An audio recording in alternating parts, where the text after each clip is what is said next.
Greetings again, this is the Retro-Matic Gamer here taking a look at Robocop versus the Terminator. Probably the best video game Robocop ever appeared in.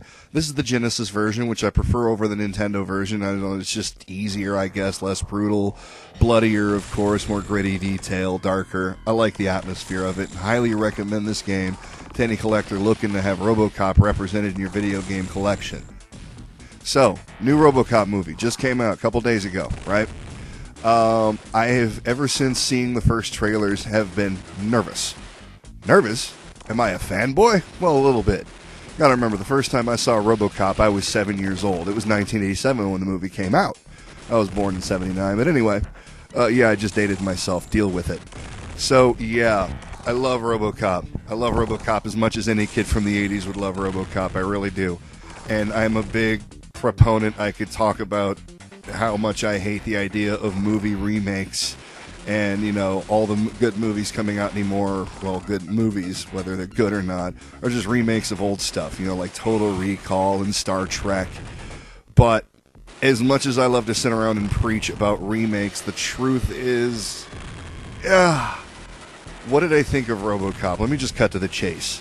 So, I went to see it yesterday, and I did everything I could to make sure that I could be fair to a new movie. What do I mean by that? Well, yes, it's a remake or a reboot of an old classic, but at the same time, it's still a movie on its own. And with all the people that have been, all the critics that have been talking about how much it doesn't hold a candle to the original, and I get it. You're going to have a hard time when you make a movie and call it Robocop. It's going to get compared to the original. A remake needs to have a purpose, I guess you could say. But, let's see. Let me give a little history here. One of my favorite movies of all time is The Crow City of Angels. What? Doesn't that movie suck? Well, here's the thing. Most critics compare it to the first one and talk about how bad a movie it is because it's nothing like the first one. Well, yeah. The Crow City of Angels, I love The Crow. I really love Brandon Lee's The Crow. But, and they're remaking that too, go figure. But the sequel, which was just a whole different story, it really didn't have anything to do with the first one. It was its own movie. And I went into the movie the first time I saw it thinking of it just like that. This is going to be its own movie. Let's not think about the first one. Let's see if I like it. And I loved it. It is one of my favorite movies, The Crow City of Angels, because I don't compare it to the first one. It's a very different feel and a very different kind of movie. And I like both, very much so. I still like the first one better, but I don't automatically hate the second one. In fact, I like it very much. So, what about Robocop? Could I be just as fair to Robocop? I challenged myself when I went to see it. With all the complaints, every review I have ever seen for the movie over the past week or so since, reviews have started coming out, they all talk about the original, 1987. None of them really talk about the movie on its own merits. Okay, great, yeah, the first one was better, the first one was a classic, fuck, I get the point. Is this one any good? And I couldn't get a straight judgment from anyone. So, that said, going to see the movie, I went in with my head screwed on right and decided that I would be fair. I would not think about the first one. Matter of fact, I watched the first one right before I went, so I could get it out of my head. All right, if I wanted a movie to be like the first one, I still have the first one. It's on DVD and on VHS, and Netflix occasionally has it here and there. All right, look, the first one isn't going to cease to exist because there's a new one. Great. Now, that said, I can be fair to this new movie. And I sat down and I watched it. And what's messed up? I liked it. I actually liked it. On its own merits, it's not a bad story. It's still obviously based on the original storyline. But, some of the things I was concerned with was like how the trailers made it seem like it was like, well, it's going to be Alex Murphy as a human, not like the original Robocop where he'll have emotions and he won't have to reclaim his humanity. He's going to have it from the get-go. And it's just going to be a mindless action flick. Well, no. The movie itself actually kind of rested my worries about that because over time, Alex Murphy wakes up remembering he's Alex Murphy, unlike the original. However, they deal with that over the course of the movie. It's actually part of the story. how Robocop loses his humanity, gets it kind of taken away from him. So it's still touches on the same kind of subject as the original, it just does it differently. And it does it in an interesting and cool kind of way. So I was behind that. None of the battles were as iconic, I could say, as the original, Robocop versus Ed 209 finale. But at the same time, the battle sequences, the action scenes were pretty badass. Yes, it was a lot of CGI, but, that's just a reality of today's movies. CGI is cheaper to do than practical effects, and you can just do more. Kind of like, Japanese cartoons. Why are there so many animated adult TV shows in Japan? Well, because on a pencil and paper, you can do anything you want to do with no limitations. I get that. So I do what I can to judge a story by its own merits. And frankly, I thought Robocop had its own merits. Now, to be unfair, was it as good as the first one? No. No way. Nothing can ever be. But if I'm fair to the movie, then sure, it's still good. It's better than a lot of the movies that have come out lately. It's better than, say, the Total Recall remake. It's better than the newest Judge Dredd movie. So, yeah, it doesn't suck. How many of us stood in line to watch, Star Wars Episode 1? I promise you it's better than that crap. Oh. Yeah, by the way, the grenade launcher in this game is, totally broken. Some of the weird, whacked out stuff you can do with it. Anyway, no, it was good. There were obvious nods, tips of the hat to the original with some of the one-liners a few characters pulled off. I really love Jackie Earl Haley's line when he's talking about how the Robocop doesn't stand up to, isn't nearly as good as the drones he's used to working with, and he goes, "See, look at that performance. I wouldn't buy that for $1." I had a hard time staying quiet in the theater when he said that. I really did.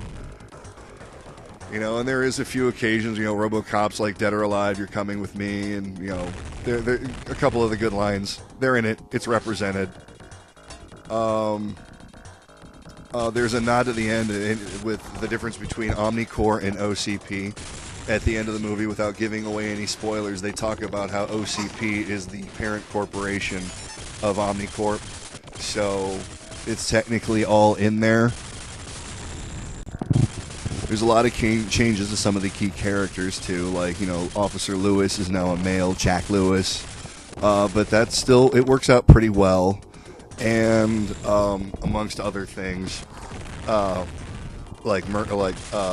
Norton, Dennett Norton now instead of Bob Morton. Anyway, he's still pretty good. They made an interesting and a different character out of him. He's no longer the slime ball. They've got pretty much all the villains in RoboCop, or at least most of the villains, if you call them villains, really. But the business tycoons are all kind of rolled up in the Sellers character, which is the one that is played by Michael Keaton. And he does a damn good job wrapping everything up, He's fairly believable. So, the acting is actually pretty damn good. Anyhow, there are other major differences. Like the original RoboCop was a bit of a satire.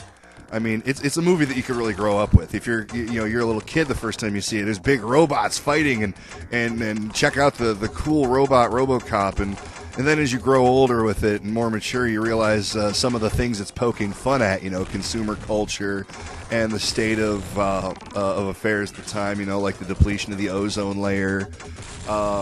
And some of the commercials and stuff, the Cold War. Star Wars Satellite. That was funny. So the new one is less of a comical satire, but it's still got quite a bit of commentary on current events, and that's something else. The movie's kind of updated. Our concerns are no longer what they were back in '87. We no longer have the Cold War fresh on our minds, stuff like that. No, now we've got different stuff. The movie talks about an insurgency in Iran where America has gone in and forced a presence, and that's kind of scathing to a modern standpoint. The movie deals with, it deals with different concerns now in what it does address, because our concerns are different now. We have matured as a culture. We're very different people than we were in the '80s, and the movie addresses that. And I think it does a pretty good job with a lot of that. You know, it brings more of a realism to RoboCop. You know, instead of having Murphy get shot down by this brutal, you know, firing squad, he's hit by a car bomb. That's the bitch way that criminals would do it. I was worried that I wouldn't like that approach, but, you know, it didn't work out half bad. Oh, by the way, that fight with RoboCop 3, don't ever perform that fight without a friggin' side weapon. Because if you're using your standard pistol, you're going to be sitting there shooting at him all day, and you might as well start the game over. You have to bring in something else. Bosses do not take damage very well from your primary starting weapon. Yeah, anyway. No, it was good. I liked it a lot. I do think I would go so far as to buy it on DVD when it comes out, or Blu-ray, or whatever the hell. Hidden weapon. Yeah. You know, it's not going to replace my copy of the original in my collection, but I'm not going to disrespect it either. I think that a good effort was put into it. It's not like an offensive insult to the franchise because it exists. And furthermore, the attitude about that's weird anyway, because, you know, if you don't like movie remakes, nobody's putting a gun to your head and making you go out and watch them. Somebody is bound to enjoy the new RoboCop. Somebody's bound to have enjoyed a lot of the remakes that have come out lately. And, you know, if you don't, then you don't have to watch them. Nobody has taken away your original copy. And you can always show the original to your kids the way our parents showed classic movies to us as they got remade in the 80s, like The Haunting and stuff like that. Yeah. So the original's not going anywhere. Fans of the original aren't going anywhere. I'd love to see, you know, like sequels that tell different stories. I kind of like what they did with Star Trek. You know, Star Trek, the first Star Trek that came out in, I think it was 2009. It kind of goes back and reboots a story, but now that they did that, they can tell unique and new stories. I actually kind of think that the second Star Trek film was a bit of a cop-out because they just retold another story we've already been told. You know, yeah, there were differences in the way they dealt with the approach to Khan, but really, we've got new actors to play old characters. Let's get new stories to do Star Trek with. That would be awesome. Just continue the franchise. Same thing with RoboCop. Yeah, we've got a new and different set of actors, but the point is we can put RoboCop in new stories again and have them be valid for both an old crowd and a new. Anyway, that's my opinion. I'm going to cut it off here because I lost the game. I lost the game. Thank you, folks, for watching and listening to me rant, and I recommend it. Go check out the new RoboCop flick. You won't be disappointed. Take care, folks.